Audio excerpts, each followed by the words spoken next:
پھر ہم لوگ ڈرائنگ روم میں جا بیٹھے۔ وہاں میں نے پہلی دفعہ روبی کو دیکھا۔ وہ بہت زیادہ خوبصورت تو نہیں تھی، بس قبول صورت تھی، مگر اس کا جسم سانچے میں ڈھلا ہوا تھا۔ اس نے بھی سلکی سلیپنگ سوٹ پہن رکھا تھا جو اس کے جسم کو چھپانے کی بجائے نمایاں کر رہا تھا۔ وہ گھرانہ مجھے خاصا آزاد خیال نظر آ رہا تھا، کیونکہ بیٹی باپ کے سامنے اول تو ایسے بیہودہ لباس میں آتی ہی نہیں ہے، مجبوراً آنا بھی پڑے تو سمٹ کر بیٹھی ہے، مگر اسے تو شاید اس کا احساس بھی نہیں تھا۔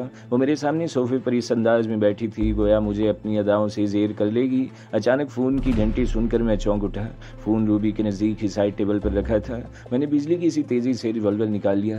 دونوں باپ بیٹی کے چہروں پر موت کی زردی چھا گئی۔ شاید اس وقت میرے چہرے پر ایسی ہی صفاقی ہو جسے دیکھ کر وہ خوف سے زرد پڑ گئے ہوں۔ اس دوران میں ٹیلی فون کی گھنٹی 3 مرتبہ بج چکی تھی۔ فون کا اگنیشن کہاں ہے؟ میں نے سرد لہجے میں روبی سے پوچھا۔ کہیں بھی نہیں، اس نے جواب دیا۔ میرے بدلے ہوئے تیور دیکھ کر اس کی ساری شوخی ہوا ہو گئی تھی۔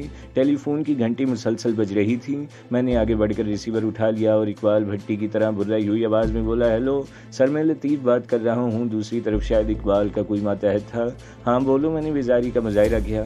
کام ہو گیا سر؟ اس کی آواز سرگوشی میں تبدیل ہو گئی۔ پہلے تو میں نے سوچا تھا کہ صبح فون کروں گا، مگر بات اتنی اہم تھی کہ میں صبح کا انتظار نہ کر سکا۔ آپ بھی شاید ناراض ہوتے۔ کھل کر بات کرو، میں نے لہجے کو حتی المکان اقبال کی طرح بناتے ہوئے کہا۔ سر آپ سب جانتے تو ہیں۔ اس مرتبہ اس کے لہجے میں حیرت تھی۔ پھر آپ نے خود ہی کہا ہے کہ فون پر کم سے کم بات کیا کرو۔ میں نے دونوں لڑکیوں کو سینٹ زیٹ والے ہٹ میں پہنچا دیا ہے، صبح انہیں کریم کے حوالے کر دیا جائے گا۔ میری سمجھ میں کچھ نہیں آ رہا تھا کہ یہ معاملہ کیا ہے۔ اتنا میں ضرور سمجھ گیا تھا کہ اقبال بھٹی حکومت کا ایک ذمہ دار افسر ہونے کے باوجود غیر قانونی سرگرمیوں میں ملوث ہے۔ میں نے جواب میں صرف اتنا کہا، ٹھیک ہے صبح بات کریں گے۔ یہ کہہ کر میں نے ریسیور رکھ دیا۔ اقبال بھٹی کا چہرہ اب خوف کے باعث کورے لٹھے کی طرح سفید ہو رہا تھا۔ شاید اسے بھی اندازہ ہو گیا تھا کہ وہ فون کال کس کی ہو سکتی ہے۔ روبی البتہ حیرانی سے مجھے دیکھ رہی تھی۔ میں نے زہریلے لہجے میں اقبال کو مخاطب کیا، اقبال صاحب میں تو آپ کو شریف اور ذمہ دار آدمی سمجھا تھا، مگر میں مجبور ہوں۔ اقبال جلدی سے بولا، میں تمہیں سب کچھ صاف صاف بتا دوں گا، مگر اقبال صاحب میں نے تلخی سے کہا، میں نے کہا تھا نا کہ میں ملک کے دشمنوں کا دشمن ہوں۔ اب مجھے کسی وضاحت کی ضرورت نہیں ہے۔ زندگی بھر رشوت لینے کے بعد آپ کا پیٹ نہیں بھرا؟ کیا بات ہے پاپا؟ روبی نے باپ کو مخاطب کیا۔ ابھی کس کا فون آیا تھا اور آپ اتنے خوفزدہ کیوں ہیں؟ تم نہیں سمجھو کہ بیٹی، اقبال نے کانپتی آواز میں کہا، ان لوگوں نے مجھے کتنا مجبور کر دیا تھا۔ کن لوگوں کی بات کر رہے ہیں آپ؟ روبی الجھ کر بولی۔ اس لمحے حیرت انگیز طور پر اس نے مجھے بھی نظر انداز کر دیا تھا۔ میں قسم کھا کر کہتا ہوں کامران صاحب کے۔ بکو مت، میں نے اسے بری طرح جھٹک دیا۔ روبی نے چونک کر مجھے دیکھا۔ آپ کامران ہیں؟ اس کا مطلب ہے کہ پولیس انسپکٹر جھوٹ نہیں بول رہا تھا۔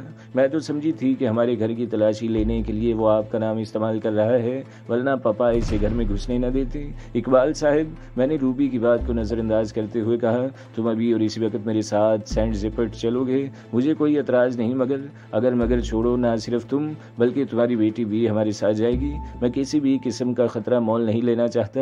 پھر چند لمحے توقف کے بعد میں نے کہا، اپنی گاڑی نکالو اور گیٹ پر موجود پولیس والوں سے کہو کہ تمہاری بیٹی کی طبیعت اچانک بگڑ گئی ہے، اسے ہاسپٹل لے کر جانا ہے۔ میں تمہارے ساتھ چلنے کو تیار ہوں، مگر روبی کو ساتھ مت لے جاؤ تاکہ ہمارے نکلتے ہی یہ شور مچا دے اور پولیس ہمارے تعاقب میں چل پڑے۔ پھر میں شفاق لہجے میں بولا، اسے صرف ایک صورت میں چھوڑ سکتا ہوں۔ میں نے گھور کر روبی کی طرف دیکھا کہ پھر کبھی یہ بولنے کے قابل نہ رہے، اور یوں بھی پولیس کو مطمئن کرنے کے لیے اس کا ساتھ جانا ضروری ہے۔ پھر میں روبی سے مخاطب ہوا، جا کر ڈھنگ کے کپڑے پہنوں، اس کے لیے میں تمہیں صرف 5 منٹ دے رہا ہوں۔ اپنی بہن کو اٹھانے کی کوشش مت کرنا، ورنہ میں اسے ہمیشہ کے لیے خاموش کر دوں گا۔ روبی یوں اٹھی جیسے خواب کے عالم میں چل رہی ہو۔ پھر 5 منٹ سے بھی کم وقت میں وہ تیار ہو کر آ گئی۔ اب اس کے جسم پر سلیپنگ سوٹ کی بجائے جینز اور شرٹ تھی۔ چپل کی جگہ اس نے انتہائی نفیس قسم کی کٹ شوز پہن لیے تھے۔ اب تم پولیس انسپکٹر سے بات کر کے گاڑی نکالو، میں نے اقبال کو مخاطب کیا۔ کوئی چالاکی دکھانے کی کوشش مت کرنا، ورنہ تمہاری دونوں بیٹیاں اور بیوی جان سے جائے گی۔ اقبال لڑکھڑاتا ہوا اٹھا اور بوجھل قدموں سے دروازے کی طرف بڑھ گیا۔ اس کے جانے کے بعد روبی نے مجھ سے کہا، مجھے بتائیے تو کامران صاحب، آخر معاملہ کیا ہے؟ پاپا اتنے خوفزدہ کیوں ہیں؟ کچھ دیر صبر کرو، میں نے سرد لہجے میں کہا، سینٹ زپٹ جا کر تمہیں سب کچھ معلوم ہو جائے گا۔ اصل معاملہ تو مجھے خود نہیں معلوم تھا، میں بھلا اسے کیا بتاتا۔ میری نظریں اپنی ریسٹ واچ پر تھیں اور میں ایک ایک سیکنڈ شمار کر رہا تھا۔ کیا باقی اتنی ہی خوفناک ہے جتنا اخبارات آپ کو ظاہر کرتی ہے؟ روبی نے پوچھا۔ تم کچھ دیر خاموش نہیں رہ سکتی؟ میں نے اس مرتبہ اسے بری طرح جھڑک دیا۔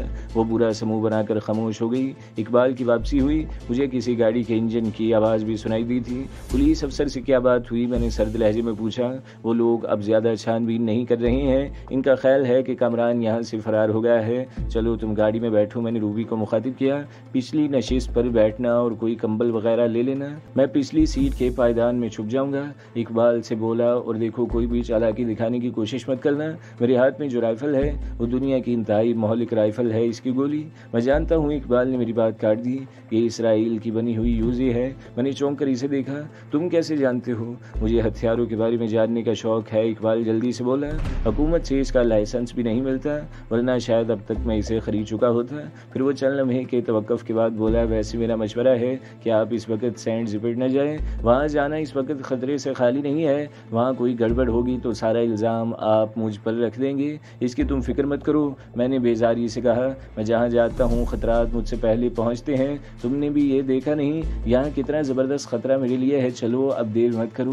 میں نے کہا، پھر اچانک مجھے خیال آیا کہ یہاں سے دلاور کو فون کیا جا سکتا ہے، پیٹر ٹریس بھی کرے گا تو کر لے، وہ تو جانتا ہے کہ میں اس بلڈنگ میں موجود ہوں۔ پھر خود ہی میں نے اپنا ارادہ مسترد کر دیا، کال ٹریس ہوتے ہی پیٹر یہاں موجود پولیس والوں کو اطلاع کر دیتا ہے اور خود بھی چڑھ دوڑتا ہے، اس لیے ایک بار پھر مشکلات کھڑی ہو سکتی تھی کہ سوچ میں پڑ گئے کامران صاحب۔ اقبال نے مجھے خاموش دیکھ کر پوچھا، میری مانے تو سینٹ زپٹ جانے کا خیال چھوڑ دیں؟ اچھا بس، میں نے سرد لہجے میں کہا، اب نکل چلو۔ روبی نے بیڈ روم سے کمبل اٹھا لیا اور چلنے کو تیار ہو گئی، وہ ساتھ ساتھ بڑبڑاتی بھی جا رہی تھی، نہ جانے کیا بات ہے، نہ پاپا کچھ بتاتے ہیں اور نہ کامران۔ گاڑی کتنے فاصلے پر ہے؟ میں نے پوچھا۔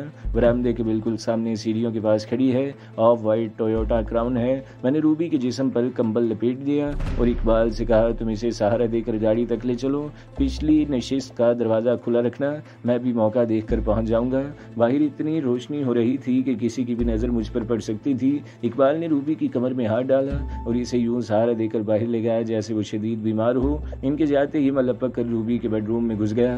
مجھے شبہ ہوا تھا کہ کچھ گڑبڑ ضرور ہے، ورنہ روبی کبھی اتنی مطمئن نہ دکھائی دیتی۔ بیڈ روم میں 0 پاور کا بلب جل رہا تھا، اس کی نیلگوں اور مدھم روشنی میں بیڈ پر واقع ایک لڑکی سو رہی تھی، وہ روبی کے مقابلے میں زیادہ خوبصورت تھی۔ کمرے میں داخل ہو کر میں نے متلاشی نظروں سے ادھر ادھر دیکھا، مجھے خود بھی معلوم نہیں تھا کہ میں وہاں کیا تلاش کر رہا ہوں۔ بیڈ کے سائڈ پر الارم پیس رکھا تھا، اس کے نیچے کاغذ رکھا ہوا تھا، میں نے یوں ہی کاغذ اٹھایا، اس پر کسی نے اجلت میں کچھ لکھا تھا۔ وہ تحریر پڑھنے کے لیے میں باتھ روم چلا گیا، اسے پڑھ کر میں غصے سے بے قابو ہو گیا۔ روبی نے بہت اجلت میں لکھا تھا، روزینہ کامران مجھے اغوا کر رہا ہے، وہ پپا کو بھی ساتھ لے جا رہا ہے، میں نے آدھے گھنٹے کا الارم لگا دیا ہے، اٹھتے ہی پولیس کو فون کر دینا۔ میں بھنا کر رہ گیا، وہ لڑکی روبینہ جتنی احمق نظر آ رہی تھی اتنی تھی نہیں۔ یہ خط روزینہ نے اسی وقت لکھا تھا جب وہ کپڑے بدلنے آئی تھی۔ آدھے گھنٹے بعد کا الارم اس خیال سے لگایا ہوگا کہ اگر مجھے کسی وجہ سے جانے میں دیر بھی ہو جائے تو الارم بجنے نہ لگے۔ اب مجھے احساس ہو رہا تھا کہ روبینہ اتنی سہمی ہوئی بھی نہیں تھی جتنا ظاہر کر رہی تھی۔ لڑکیاں تو رہی ایک طرف، اغوا کے نام سے تو مردوں کے چہرے زرد ہو جاتے ہیں، پھر اغوا کرنے والا بھی مجھ جیسا مستند دہشت گرد ہو جس کی گرفتاری کے لیے کئی تھانوں کی پولیس نے بیک وقت چھاپا مارا ہو۔ میرا تو نام ہی سن کر لوگوں کی آدھی جان نکل جاتی ہے۔ میں نے ٹائم پیس کے الارم کا بٹن دبا کر اسے بند کر دیا، پھر میں محتاط انداز میں باہر نکلا اور پلک جھپکتے میں سامنے گاڑی کھڑی ہوئی کے کھلے دروازے میں اندر گھس گیا۔ مجھے اب روبی کی طرف سے خطرہ پیدا ہو گیا تھا، وہ شور بھی مچا سکتی تھی، وہ کمبل لپیٹے پچھلی سیٹ پر لیٹی ہوئی تھی۔ میں بہت مشکل سے پچھلی سیٹ کے پائیدان میں فٹ ہوا۔ میرے بیٹھتے ہی اقبال نے ہاتھ بڑھا کر گاڑی کا پچھلا دروازہ بند کر دیا اور سیلف لگانے لگا، کوئی چالاکی دکھانے کی کوشش مت کرنا۔ میں نے سخت لہجے میں تاکید کی اور ریوالور کی نال روبی کی گردن پر رکھ دی۔ بار بار دھمکیاں کیوں دے رہے ہیں آپ؟ روبیہ تنک کر بولی، ہمیں اپنی جان پیاری ہے، اب ذرا ریوالور کی نال میری گردن سے ہٹا دیجیے، مجھے تکلیف ہو رہی ہے۔ خاموش رہو، میں نے اسے جھڑک دیا۔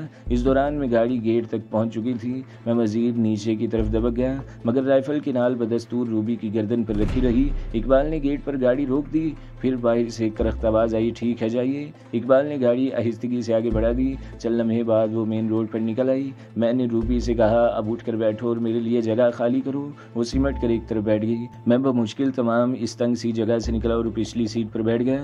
روبی نے اپنی طرف کا شیشہ تھوڑا سا کھولا تو سرد ہوا کا جھونکا اندر آیا، اس کے ساتھ ہی مجھے ٹریفک کا شور بھی سنائی دیا۔ میں نے گھرا کر کہا، کھڑکی بند کر دو اور کرتی ہوں بند، روبی نے تنک کر کہا، پھر شیشہ چڑھاتے ہوئے بولی، مجھ سے اس لہجے میں بات مت کرو، تم کیا سمجھتے ہو کہ اس طرح میں خوفزدہ ہو جاؤں گی؟ مجھے کوئی ضرورت نہیں ہے کسی چوہیا سے خوفزدہ ہونے کی۔ میں نے کہا، میری ہدایت کے خلاف کچھ کیا تو میں اب بہت بری طرح پیش آؤں گا۔ اس نے بڑبڑا کر پہلو بدلا تو کمبل کا ایک حصہ میرے جسم پر آ گیا۔ تھوڑی دیر بعد وہ خود بھی کھسکتی ہوئی میرے نزدیک آ گئی۔ میں چوکنا ہو کر بیٹھ گیا۔ میں جانتا تھا کہ وہ غیر مسلح ہے، ورنہ میں اسے قریب ہی نہ آنے دیتا۔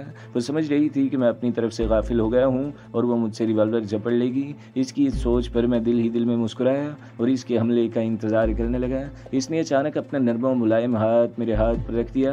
میں کچھ مسا کر رہ گیا۔ میں نے اپنا ہاتھ ہٹانے کی کوشش کی تو اس نے نرمی سے میرا ہاتھ تھام لیا اور غیر محسوس انداز میں میرے شانے سے سر ٹکا دیا۔ مجھے گویا بجلی کا جھٹکا لگا، خون میری کن پٹیوں پر ٹھوکریں مارنے لگا۔ اس نے مجھ پر حملہ ضرور کیا تھا مگر دوسرے طریقے سے۔ عین ممکن تھا کہ میں بھی جذبات کی زد میں بہہ جاتا، مگر فوراً ہی جیسے مجھے ہوش آ گیا۔ عجیب حرام زادی لڑکی ہے، اس کا باپ گاڑی میں موجود تھا اور وہ اس قسم کی حرکتیں کر رہی تھی۔ مجھے اس کے وجود سے گھن آنے لگی۔ میں نے اس کا ہاتھ جھٹکا اور اسے بائیں طرف دھکیل کر خود سیٹ کے دائیں جانب ہو گیا۔ اس نے برنا کر میری طرف سے کمبل کھینچ لیا اور کمبل لپیٹ کر بیٹھ گئی۔ میں نے کھڑکی سے باہر دیکھا، ہم ہسن اسکوائر کی چورنگی کراس کر چکے تھے اور ناظم آباد کی طرف جا رہے تھے۔ میری ایک بات مانو گے کامران، اقبال بھٹی نے اچانک کہا، تم پہلی بات بتاؤ، ماننے یا نہ ماننے کا فیصلہ تو میں بات سن کر ہی کروں گا۔ میں نے سرد لہجے میں کہا، وہاں مت جاؤ۔ اس نے خوش آمدانہ لہجے میں کہا، وہاں ہر طرف موت ہوگی اس وقت۔ اس کی آواز بری طرح لرز رہی تھی۔ اگر وہ اداکاری کر رہا تھا تو بہت کمال کا ایکٹر تھا، مگر مجھے اب ان باتوں کا اتنا تجربہ ہو چکا تھا کہ میں جھوٹ اور سچ میں خاصی حد تک تمیز کر لیتا تھا۔ اقبال کے لہجے میں مجھے سچائی محسوس ہو رہی تھی۔ میں نے سوچا کوئی بات ہے ضرور، مگر مجھے اندازہ نہیں ہو رہا تھا کہ وہ بات کس نوعیت کی ہو سکتی تھی۔ تم نے میری بات کا جواب نہیں دیا، اقبال نے کہا۔ گاڑی روکو، میں نے کہا۔ اقبال نے فوراً ہی گاڑی روک دی۔ چلے نا پپا، روبی جھنجھلا کر بولی، آپ ایسے ڈر رہے ہیں جیسے یہ آپ کو خاموش رہو، اقبال ڈپٹ کر بولا۔ روبی تل ملا کر رہ گئی اور بڑبڑانے والے انداز میں کچھ بولنے لگی۔ میں ہمیشہ خواتین کے ساتھ رعایت کرتا ہوں، میں نہیں چاہتا کہ کسی عورت کو میرے ہاتھوں تکلیف پہنچے، مگر وہ حرامزادی احترام کے لائق نہیں تھی۔ اپنے خیال میں وہ میرے لیے جال بچھائی تھی، وہ اپنے مقصد میں کامیاب بھی ہو جاتی اگر میں دوبارہ بیڈ روم میں نہ جاتا۔ اس کا لکھا ہوا پرچہ میری جیب میں رکھا تھا اور میں مناسب موقع پر اس کا حساب بے باک کرنے والا تھا۔ فی الحال تو مجھے اس کے باپ نے الجھن میں ڈال دیا تھا۔ آخر وہ کیوں چاہتا تھا کہ میں وہاں نہ جاؤں؟ اس میں بھی دو امکانات تھے، یا تو واقعی میرے لیے خطرہ تھا یا پھر وہ اپنا کوئی سنگین قسم کا راز فاش ہونے سے خوفزدہ تھا۔ ویران اور سنسان جگہ دیکھ کر میں نے اسے گاڑی روکنے کو کہا۔ اس نے فوراً گاڑی سڑک کے کنارے روک دی۔ میں نے سرد لہجے میں کہا، جب تک مجھے پوری بات نہیں بتاؤ گے میں تمہاری کوئی بات نہیں مانوں گا۔ مجھے سب کچھ صاف صاف بتا دو، میں اسی کی روشنی میں فیصلہ کروں گا کہ مجھے وہاں جانا چاہیے یا نہیں۔ اس نے طویل سانس لے کر پہلے مجھے پھر روبی کو دیکھا اور آہستہ سے بولا، میں روبی کے سامنے کوئی بات نہیں کر سکتا، تو پھر ایسا کرتے ہیں، اسے یہی اتار دیتے ہیں، صبح تک گھر پہنچ جائے گی۔ تم ہوش میں تو ہو؟ روبی میرے سنجیدہ لہجے سے بوکھلائی۔ اس کی ایک صورت اور بھی ہے، یہ کہہ کر میں نے اچانک ایک ہاتھ سے اس کا سر جکڑ لیا اور کن پٹیوں پر انگلی اور انگوٹھے سے ہلکا سا دباؤ ڈالا۔ اس نے اپنا سر جھٹک کر میری گرفت سے نکلنے کی کوشش کی، مگر چند ہی لمحوں میں وہ بے جان سی ہو کر سیٹ پر لڑک گئی۔ کیا تم نے اسے مار دیا؟ اقبال بوکھلا کر بولا۔ یہ زندہ ہے اور ابھی کچھ ہی دیر میں ہوش میں آ جائے گی۔ اب تم بتاؤ کہ اصل معاملہ کیا ہے؟ میں اصل میں بہت بری طرح پھنس گیا ہوں، اقبال بھرائی ہوئی آواز میں بولا۔ مجھے اس کے لیے مجبور کیا گیا ہے۔ وہ خود کلامی کے انداز میں بول رہا تھا۔ بات مختصر کرو، میں جھنجھلا گیا، اور صاف صاف کہو تم کیا کہنا چاہتے ہو۔ میں تمہیں شروع سے بتاتا ہوں، اس نے طویل سانس لے کر کہا۔ یہ تو تم جانتے ہی ہو کہ میں انکم ٹیکس کے محکمے میں ملازم ہوں۔ وہاں ملازمت کرنے والے سب تو نہیں، مگر 99% لوگ اوپر کی کمائی کے عادی ہوتے ہیں۔ شروع میں تو میں نے حرام سے بچنے کی کوشش کی، مگر دوسروں کو عیش کرتا دیکھ کر میں بھی اسی رنگ میں رنگ گیا۔ او بھائی، میں نے اسے ٹوک دیا، یہ بہت پرانی کہانی ہے، تم ہی چھوڑو، مجھے اصل بات بتاؤ۔ میں جھنجھلا کر بولا، تمہاری کہانی سننے ہی میں رات گزر جائے گی، میرے پاس وقت بہت کم ہے، ابھی تھوڑی دیر میں تمہاری بیٹی بھی ہوش میں آ جائے گی، میں اصل بات ہی کی طرف آ رہا ہوں۔ اقبال نے کہا، اب سے 12 سال پہلے میرا واسطہ ایک سیٹ سے پڑا۔ اس نے مجھ سے کہا کہ ان چھوٹے موٹے کاموں میں کیا رکھا ہے،